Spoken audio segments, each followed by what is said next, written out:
Selamat pagi para saudaraku seiman dalam Kristus. Salam sehat dan sukacita selalu untuk kita. Marilah kita siapkan hati dan pikiran kita untuk mendengarkan firman Tuhan. Tuhan beserta kita sekarang dan selama-lamanya.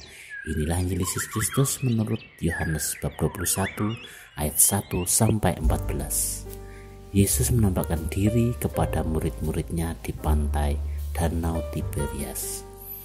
Kemudian Yesus menampakkan diri lagi kepada murid-muridnya di pantai Danau Tiberias, dan ia menampakkan diri sebagai berikut. Di pantai itu berkumpullah Simon Petrus, Thomas yang disebut Didimus, Nathanael dari Kana yang di Galilea, anak-anak Zebedeus, dan 2 orang muridnya yang lain. Kata Simon Petrus kepada mereka, "Aku pergi menangkap ikan." Kata mereka kepadanya, "Kami pergi juga dengan engkau." Mereka berangkat lalu naik ke perahu, tetapi malam itu mereka tidak menangkap apa-apa. Ketika hari mulai siang, Yesus berdiri di pantai. Akan tetapi murid-murid itu tidak tahu bahwa itu adalah Yesus. Kata Yesus kepada mereka, "Hai anak-anak, adakah kamu mempunyai lauk pauk?" Jawab mereka, "Tidak ada." Maka kata Yesus kepada mereka, "Tebarkanlah jalamu di sebelah kanan perahu, maka akan kamu peroleh." Lalu mereka menebarkannya dan mereka tidak dapat menariknya lagi karena banyaknya ikan. Maka murid yang dikasihi Yesus itu berkata kepada Petrus, "Itu Tuhan." Ketika Petrus mendengar bahwa itu adalah Tuhan, maka ia mengenakan pakaiannya sebab ia tidak berpakaian, lalu terjun ke dalam danau. Murid-murid yang lain datang dengan perahu karena mereka tidak jauh dari darat, hanya kira-kira 200 hasta saja, dan mereka menghela jala yang penuh ikan itu. Ketika mereka tiba di darat, mereka melihat api arang dan di atasnya ikan dan roti. Kata Yesus kepada mereka, "Bawalah beberapa ikan yang baru kamu tangkap itu." Simon Petrus naik ke perahu lalu menghela jala itu ke darat, penuh ikan-ikan besar, 153 ekor banyaknya, dan sesungguh pun sebanyak itu jala itu tidak koyak. Kata Yesus kepada mereka, "Marilah dan sarapanlah." Tidak ada di antara mereka, di antara murid-murid itu yang berani bertanya kepadanya, "Siapa engkau?" Sebab mereka tahu bahwa ia adalah Tuhan. Yesus maju ke depan, mengambil roti dan memberikannya kepada mereka. Demikian juga ikan itu. Itulah ketiga kalinya Yesus menampakkan diri kepada murid-muridnya sesudah ia bangkit dari antara orang mati. Demikianlah sabda Tuhan. Terpujilah Kristus. Selamat pagi para sahabatku, sahabat suara hati, rekan muda, dan para pendengar dimanapun Anda berada. Setelah peristiwa kebangkitan Yesus Kristus, mengapa ia ke Galilea? Berulang kali ia menampakkan diri kepada murid-muridnya, dan yang tercatat dalam Alkitab kira-kira ada 10 kali. Kebanyakan terjadi di Yerusalem atau daerah sekitarnya. Berdasarkan penjelasan Yohanes 21 ayat 14, itulah ketiga kalinya Yesus menampakkan diri kepada murid-muridnya sesudah ia bangkit dari antara orang mati. Hal ini terjadi di pantai Danau Tiberias, yaitu wilayah Galilea. Barangkali kita bertanya, mengapa Petrus dan yang lainnya bisa pergi ke Galilea? Apakah mereka takut ditangkap dan kembali ke rumah? Karena kebanyakan dari mereka adalah orang-orang Galilea. Sebenarnya tidak, tapi mereka menuruti apa yang diperintahkan Yesus sendiri dan juga oleh malaikat.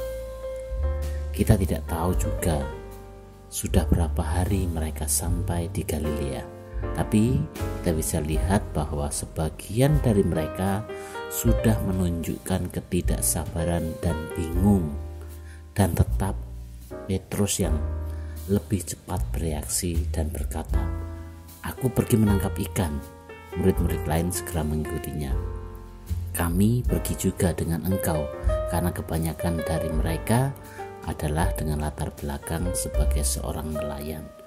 Para sahabatku, saudaraku seiman dalam Kristus, di antara para murid yang ada saat itu, Yohaneslah yang paling peka merasakan kehadiran Tuhan Yesus. Penekanan tentang murid yang dikasihi Yesus ini bukan sebagai pembeda antara Yohanes dengan para murid lainnya, tetapi menjelaskan bagaimana pentingnya seseorang mengenal Yesus karena dirinya dikasihi oleh Yesus. Sebagai orang yang mengenal bahwa dirinya dikasihi Yesus, Yohanes mengenal lebih jauh daripada murid-murid yang lain. Injil Yohanes juga mencatat Marta, Maria, dan Lazarus sebagai orang-orang yang dikasihi Yesus.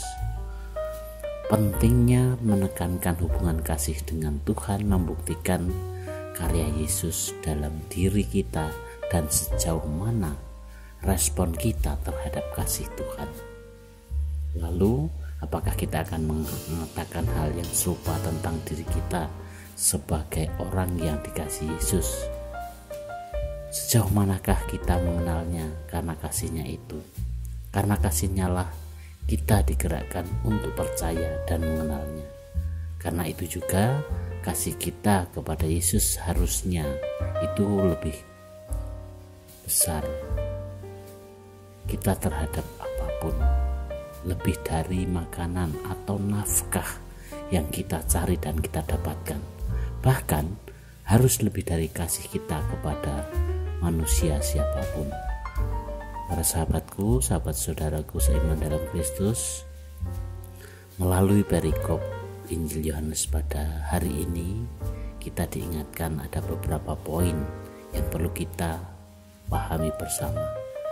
Yang pertama, di mana para murid mengalami pemulihan kepercayaan diri dan keuletan dalam pekerjaan.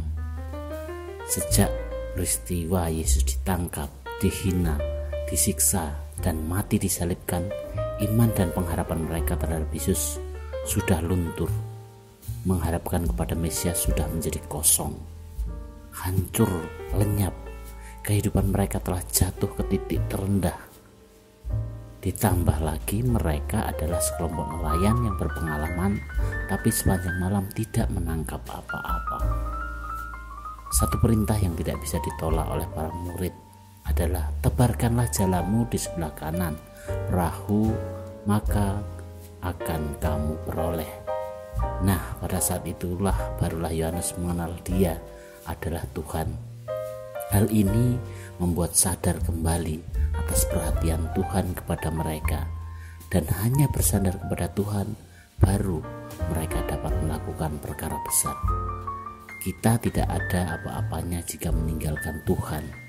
Hal ini juga membuat murid-murid sadar bahwa melayani Tuhan bukan mengandalkan pengalaman, kemampuan, atau kepandaian diri sendiri. Itu yang menjadi tekanan yang pertama. Yang kedua adalah menegaskan kembali bahwa kebangkitan Yesus adalah benar-benar. Dia juga adalah Tuhan yang senantiasa menyertai kita. Dia adalah Tuhan yang begitu pengertian dan memahami kita. Mungkin kita bisa lupa, tapi Dia selamanya ingat akan kita. Yang ketiga, Dia adalah Tuhan yang Maha Tahu. Dia tahu akan kebutuhan kita, akan keperluan kita, dan itu akan kita dapatkan tepat pada waktunya. Yang keempat adalah memberi kita kesempatan untuk bertobat. Karena kasih-Nya lah kita digerakkan untuk percaya dan mengenalnya.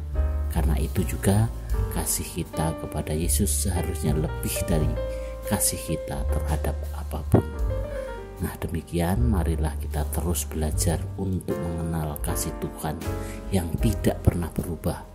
Belajar untuk dapat makin mengenal pribadinya, sehingga hari semakin hari kita dapat makin mengasihi Yesus dengan semakin sempurna dan juga mengasihi sesama kita. Demikianlah permohonan kita hari ini, dan marilah kita akhiri dengan doa dalam nama Bapa dan Putra dan Roh Kudus. Amin. Bapa dalam surga, terima kasih untuk firman-Mu hari ini. di mana Engkau menyadarkan kami di saat kami kebingungan, kehilangan harapan. Engkau sendiri yang akan menuntun kami. Sertailah kami dalam setiap perjalanan hidup kami. Amin. Dalam nama Bapa dan Putra dan Roh Kudus. Amin.